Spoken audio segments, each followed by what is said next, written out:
Our second honoree is Dr. Reg and we have the common bond of having spent time in Guam, although a number of years apart. And in just a moment here, when I can get Calvin to show me what buttons to press here, do you know which one we did this? Okay, first we'll go ahead and watch the video for Dr. Reg and his service overseas, and then he's going to show us a bit more detail. Following medical school.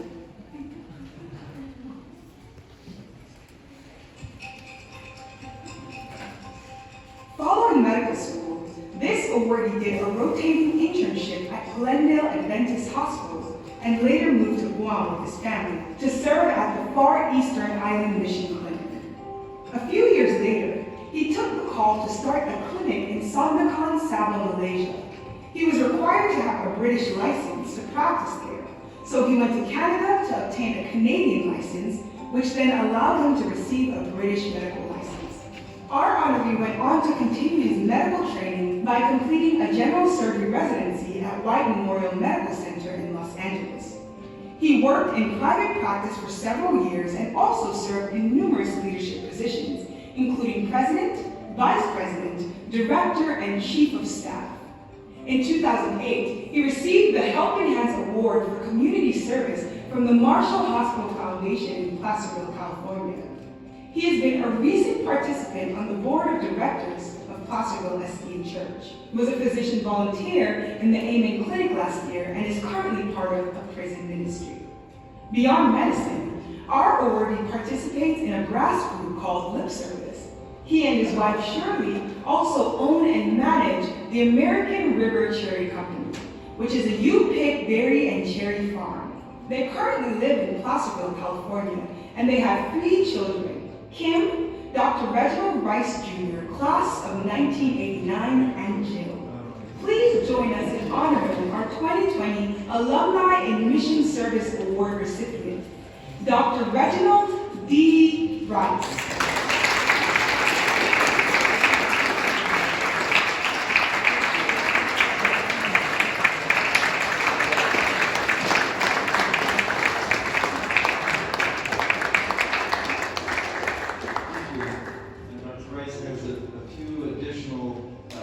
And details that we've asked him to share about his overseas time. Well, thank you. I was one of the deferred appointments with my wife Shirley to, after leaving medical school and taking an internship, went to Guam. The Guam Far Eastern Island Mission was called. I got to tell you a couple of quick stories and show you a few pictures, some I can duplicate. I had a patient that came over to my office in Guam with a large part of his neck missing.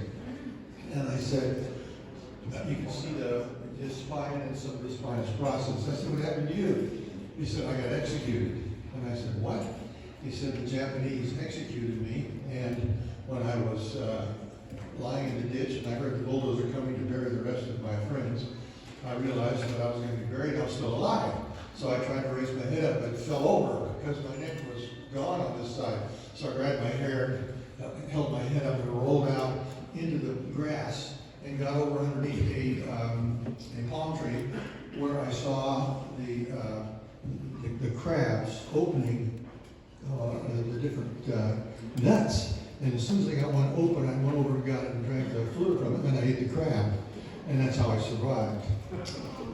I have to tell you one other interesting thing about Guam. One Sabbath afternoon and evening, I delivered 8 babies. The oldest was a mother that was 53 years old, and it was her 21st baby. So it gives you a little snippet of Guam. My daughter was here, Jill. Raise your hand, Jill. She was born in Guam. She's a Guamanian. The pictures I'm going to show have to do, just briefly, of a few more pictures of Borneo.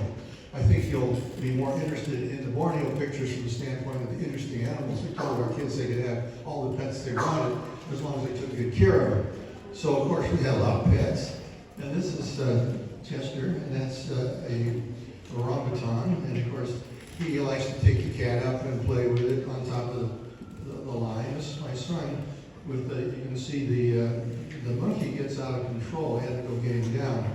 This one here is talking about orangutan. Orang is person, and hutan is jungle. So we call them orangutans, but they're orangutan in Malaysia. And they were 2 miles from our house because of the elimination of the beautiful hardwood forest. Some of these animals were living in the trees, so they had no place to go, so they bring them to this place to be reserved. You can see in the background several. The next picture shows and they're very tame. You can see my kids are playing with them. This is my son and my daughter, Kim. This one here is a famous one. His name is Jippo. And after I got up from playing with him, I walked up the staircase and he ran behind me, grabbed my pants and whacked me on the back of the head. He wanted to really play rough. It was he was featured in Life magazine on the cover approximately 15, 20 years ago, but that's Jippo. Just to go quickly through some of these, this is a slow loris. The lady up next door handed her over to us, and she was tearing terribly, and we couldn't figure out what the matter with her was. She was, not trying to bite us or anything. We held her for a while, and it wasn't very long, and she delivered a little slow loris about that big. So that's why she was tearing. So anyhow, she was one of our pets. I can tell you interesting stories about her, but I'll just go on because I don't want to take you a long time. This is one of the night lizards that you see flying across. They run across the ceiling, as many of you know, just as fast as many lizards go across the ground. This was a unique one because of the speckles on it. It was probably 10 inches long. Now, you already saw this picture of the Hokkien building in Sundakten. That's where Shirley and I were sent for our mission experience. We were to start a mission work and then have a hospital within a few years. The Malays decided they wanted no more Christians, so that hospital land was given back, and we just had an outpatient clinic. But we did diagnostics. One patient I had was pretty light skinned. She looked about like me. Turned out that she had falciparum malaria, and she had hookworm, and she also had Salmonella typhosa, 3 major serious diseases. And we had to treat her and get her to cut her up like she was supposed to. This is Chin Kong Soon. He was a local fellow that we sent to Singapore. He learned to do the laboratory work. We're delighted about this lady. She was my receptionist, the one on the left. And we were happy when she studied with the church pastor and she became an Adventist. And here she is at her wedding. This picture you saw, these are the Kadazans up in the mountains. And the interesting about it is every time you come to a Kadazan village, they expect everybody to be examined. I mean, they all came up for examination. So the doctor had to put the stethoscope even on the little infants and then smile and nod, which gave them pass. The next picture is of if you put your finger down on Sabah, right in the middle, you come on a place called Suk. To get there, you got to go by train for quite a while, then take your 4-wheel drive and get there. We had a Kadazan pastor that was placed out there as an outreach. Interestingly, when his wife was cooking, and my wife came over, and they were trying to, with gestures, reflect what was going on. She indicated she was a duck and my wife was a goose, so they couldn't correspond too well. Thought that was kind of cute. She brought that up, and through translators we found that out. So the people in that area were the original headhunters, and our work is amongst them significantly. And this is just an evidence of one of their grave sites and all the heathenism that's associated with it. Next picture is of the Kadazans and the Gamelongs. These are valuable instruments that are evidence of wealth, and yet they do play them. The smaller ones that you'll see here being played are quite musical, quite interesting, and they're shown and used in social settings. Many of the Kadazans live in long houses, and that's a house where there may be 5 to 6 families living in sections of the same house with a common front porch. And I thought it was interesting. I just took a picture of one that they had made, and you can see that they followed it after one of their folks, and one of their folks had obviously a goiter. So the steps up to the longhouse had a goiter, and I such, if you're interested in that. My folks visited, and while we were there, we went with Dick Hall out into the area of the Kuching mission. And this is a picture of one of the little children that was sick that there, Dick Hall, and my mother happened to be there. So she was holding the baby, and they took the baby back down to Kuching, to a hospital. This is the Tamburuli mission in Sabah. This Sun Doctrine Church, and it's very interesting to attend church where you hear translations. You can see extra translations, translators there. One's into English, one is into one dialect of Chinese, the other one is into Malay.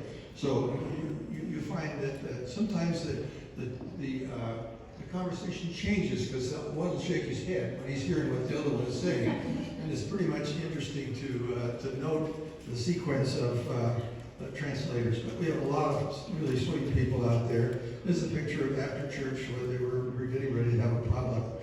Some of you know George Munson and Omi Munson, and here's my family in the Jeep with them. George Munson was the president of the mission, an excellent leader. Introduced me to a fruit that was called durian. Some of you know that one. That was the first night. He said, "You gotta learn this fruit." He said, "Well, what do you think of it?" I said, "It's different." Anyway, we had good food. There was a Sun Doctrine light given by Ethel O'Kane. She was a lady that owned several retirement homes, and was generous to give a mission yacht to us. This is Jill, who she's raised her hand, and she's got rambutan's in her cheek, and she has to hold the rambutan's there to show off how many there were, but they loved the rambutan's. And that's just one of the wonderful fruits. Here's the durian, the truckload, and then I think the last picture here is my son holding a durian up, which of course those of you that like it know it's delicious, quite a high flavor, and a lot of fun. So we had a great time. It was a real blessing to us to go on deferred appointments to Guam and then to Borneo, and I showed you a lot of the animals and the interesting things about Borneo. We had a great work there. We had the fellow that did the remodel in the clinic that I showed you there. He was my first patient, and he came with real abdominal pain. I think the Lord led him to me with that abdominal pain, but I did a white count on him with my Neubauer chamber, you know, the little primitive things we learn. And he had a white count that was quite high, and he was really tender over his gallbladder. So I thought, well, that probably is what it is. But he wanted to go to the mission hospital in Singapore, which means you get him in a plane, you fly him over there with acute abdomen. I was really nervous about that, and the Lord blessed me because when he got there, after calling the mission surgeon at Youngberg Hospital, they took him in and operated on him. That's what he had. When he came back, he just praised my clinic to high heaven, which I think was a very instrumental thing on the part of God to bring the patients into our clinic. So that's a little summary, and if you have questions, I'll be glad to answer them. But I think perhaps we've gone long enough, and so we'll close, and you can ask me questions afterwards. It was a real blessing to be a missionary. We enjoyed it very much. We're really thankful we could be there, and we trust many people will be in heaven because of the influence we had. Amen.